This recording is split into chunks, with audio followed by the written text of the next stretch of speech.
Saludos. I'm Jose Casal, a partner in Holland's Miami office.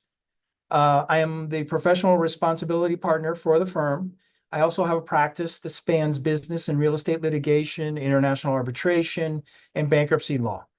Join me for this Hispanic Heritage Month spotlight as I share how my background shapes my legal career.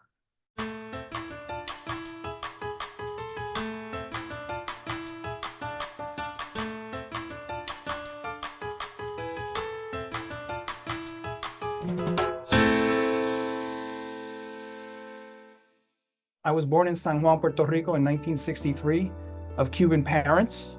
My parents left Cuba right after the Casal Revolution. My father fought in the Bay of Pigs. He promised that he would go back to Cuba and to try to liberate it from communist rule. As we all know, the Bay of Pigs invasion was a failure. My dad did land and he saw many of his friends get killed, and it was a very humbling experience for him. He escaped. He was not captured.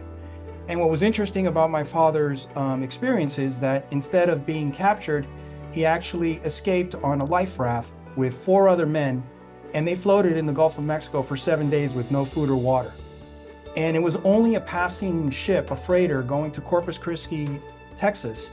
There was a sailor that went out early in the morning to smoke a cigarette and actually saw a dot in the horizon, and it was the raft that my father was in. So if that sailor had not gone out to smoke a cigarette, I would not be here today. We lived in Ponce, which is a small town in Puerto Rico, and then we moved to Miami in 1967. I started going to school.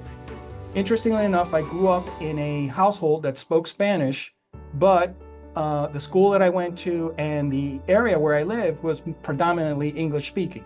So I actually grew up in a very mixed language situation where I would struggle to speak Spanish with my parents, and I would struggle to speak English with my friends and people in school.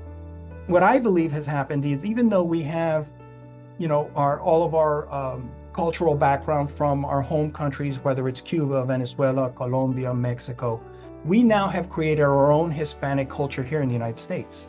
And it is a culture that has been created and has been formed by not only the people that arrived from different countries, but the people who were born here and who were raised here.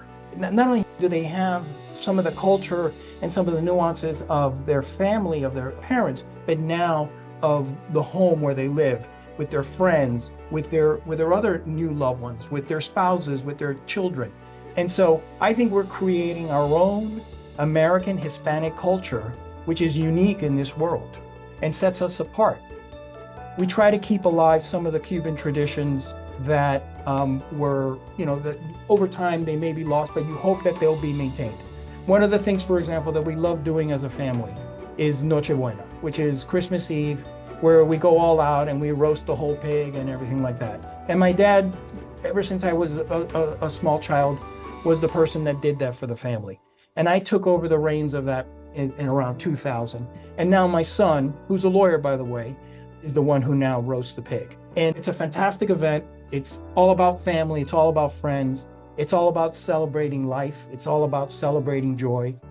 I think it's really important as Hispanics to not only maintain the old ways, but to see it and look ahead and say, how can we make the new ways better? As a lawyer, for example, there's many things we can do. Obviously, because of our language skills, we have the ability to represent people who are not well represented in the legal system, or don't have the ability to hire lawyers, or don't have the ability to protect themselves.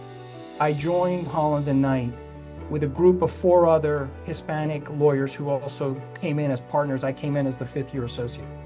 And I thought that move was transformational for me, because what it did, it kind of cemented my legitimacy as a Florida lawyer, as a Hispanic lawyer, and as someone who is now associated with a large law firm with a tremendous reputation. And there was a big difference now when I went to court and I announced myself as Jose Casal of Holland and Knight on behalf of a client. And it was at that point that the judges, who are not Hispanic, would stand up and pay attention.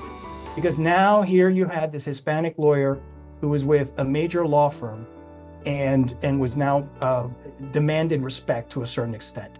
My father wanted to be a lawyer. He started studying in Cuba to be a lawyer, and the revolution interrupted those life plans for him. Seeing him and the things that he went through and the struggles he went through and the way he comported himself, through his life, because despite the things that happened to him, I think that was the stuff that really, helped me become the person who I am today.